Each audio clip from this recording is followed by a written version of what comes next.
ایک دفعہ کا ذکر ہے کہ ایک خوبصورت وادی کے درمیان ایک جادوئی دروازہ چھپا ہوا تھا جو صرف منتخب لوگوں کے لیے کھلتا تھا۔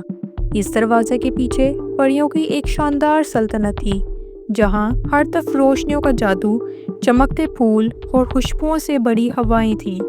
اس وادی کے قریب ایک چھوٹے سے گاؤں میں علی نام کا ایک نوجوان لڑکا رہتا تھا۔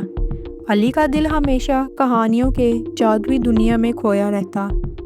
وہ بچپن سے ہی پریوں کی دنیا کے متعلق سن کر بڑا ہوا تھا اور ہمیشہ چاہتا تھا کہ کسی دن وہ خود بھی اس دنیا کو دیکھے۔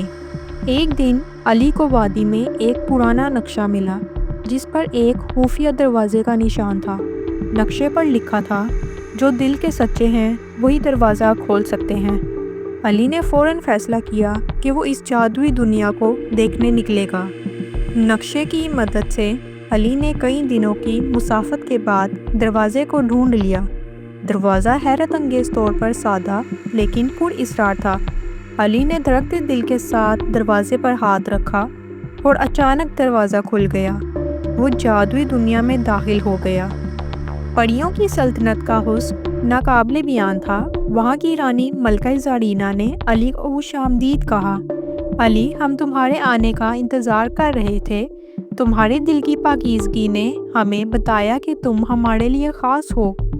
علی حیران ہوا اور پوچھا، آپ کا مطلب کیا ہے؟ ملکہ زرینہ نے بتایا کہ پریوں کی سلطنت پر ایک خطرہ منڈلا رہا ہے۔ ان کا جادوئی چشمہ جو ان کی زندگی کی طاقت تھا کسی نے چرا لیا تھا۔ صرف ایک انسان جس کا دل صاف اور ارادہ مضبوط ہو وہی اس چشمے کو واپس لا سکتا ہے۔ علی نے بہادری سے پیشکش کی کہ وہ چشمہ واپس لانے میں مدد کرے گا۔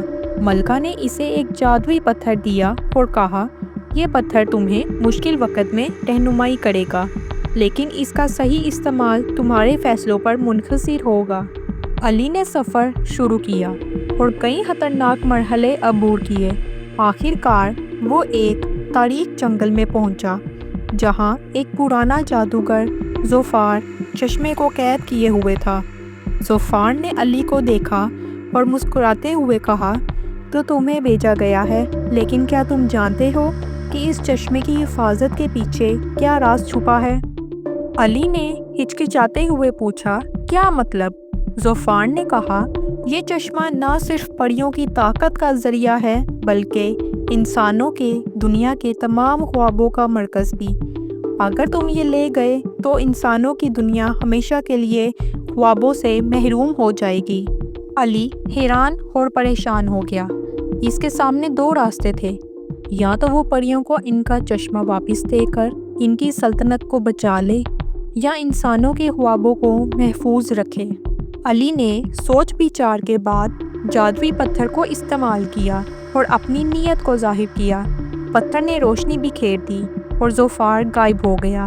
چشمہ آزاد ہو گیا، لیکن علی کو پتہ چلا کہ اس نے جادوئی پتھر کے ذریعے ایک نیا توازن قائم کر دیا ہے۔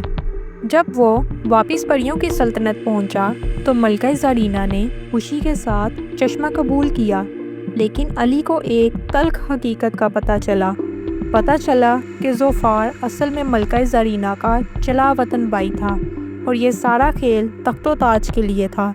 علی نے حقیقت کو سمجھتے ہوئے فیصلہ کیا کہ وہ پریوں کی سلطنت سے ہمیشہ کے لیے واپس اپنی دنیا لوٹ جائے گا۔ علی نے اپنی دنیا میں واپس آ کر کبھی اس راز کو ظاہر نہ کیا، لیکن اس کے دل میں ہمیشہ وہ جادوئی سفر زندہ رہا۔ پریوں کی دنیا اور انسانوں کے خواب دونوں محفوظ تھے، لیکن علی نے سیکھا کہ ہر سچائی کا سامنا کرنا ہمیشہ آسان نہیں ہوتا۔ آپ کو کہانی کیسی لگی مجھے کمنٹس میں ضرور بتائیں، اور میری ویڈیو کو لائک کر دیں اور چینل کو سبسکرائب کر دیں تاکہ نیکسٹ ویڈیو آپ تک پہنچ سکے۔ شکریہ۔